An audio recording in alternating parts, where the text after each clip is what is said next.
Well, Moses, the Lakeland College is hosting the Women's Volleyball Nationals this year. Yeah, you know, and that's really big. The college has had a great start to its athletics. Of course, you had the soccer team, men's soccer team do very well, winning a medal. Then you have the basketball teams gearing up. And now with the league has so much parity, like the volleyball women, the Lakeland Rustlers team will look to stake their claim as one of the elite teams of the ACAC.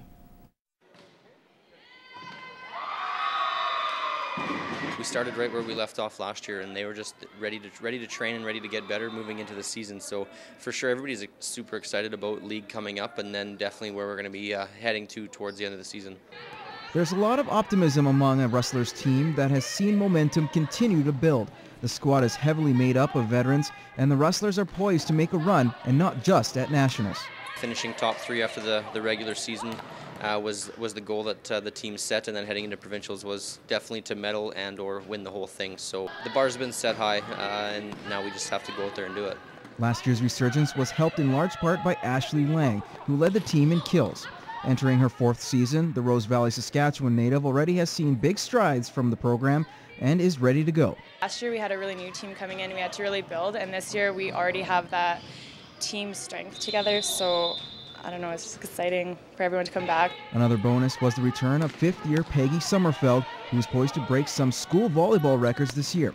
The middle blocker has been pondering if her ACAC career would be done, but a legitimate shot to become a national champion was too good an offer to refuse. Oh, it made me very excited. I wasn't completely sure if I was going to come back or not, but I still had some schooling to do, and then once I found out about nationals, it's good incentive to come back for sure. Both Ash and Peg have done a lot of things for us in the previous years, and so moving it towards this year, for sure they need to step up and take that big leadership role. So between those 2 players plus the addition of Erin McGladdery from the U of S, she's in her 5th year as well. Those 3 players definitely are going to be carrying a lot of the offensive load.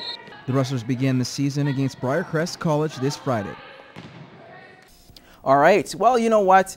Hockey, not on the board, but we do have some great NBA action. Of course, there's 3 games on tonight. We have the Washington, well, I was going to say the old Bullets. We got the Washington Wizards taking on the Cleveland Cavaliers. But you know what? These are the 2 big games to watch. You have the Boston Celtics and Miami Heat. Of course, Ray Allen moving over to Miami, taking less money. A lot of problems between him and Rajon Rondo. Should be a good one. Of course, a lot of hate from those Boston fans towards Ray Allen. Again, these 2 teams don't like each other. Should be fun to watch. And the other one, you have the Dallas Mavericks taking on the LA Lakers.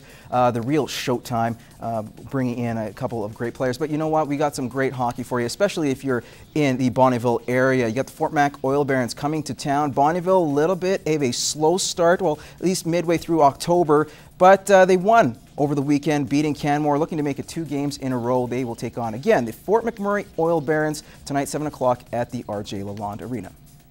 Now, Halloween is just a day away, and on this week's Beyond the Boards, Matt Schumont finds out what strategy the Bobcats took when it came to collecting candy. All right, Halloween is tomorrow. Just have you got your costume yet?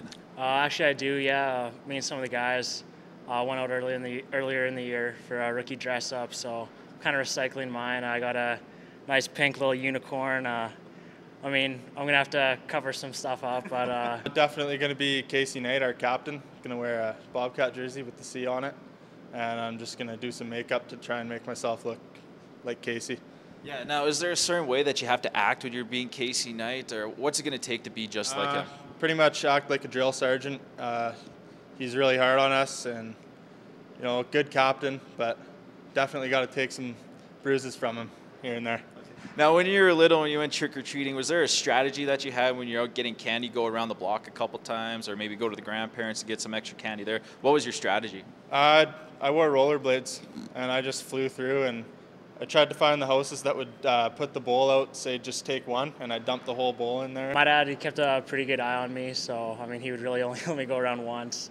And I get my one sleeping bag full, and then, I mean, I'd be lucky if I got more than that, but it was pretty standard. Now, some of the best, candies were like the giant chocolate bars or suckers or whatever, but what was the worst treat that someone actually gave to you? Definitely when I was younger, because I was the youngest of 3 kids, my brother and sister would always just give me their Lay's and take all my chocolate bars. So the Lay's original chips, I would have to say, some of the worst.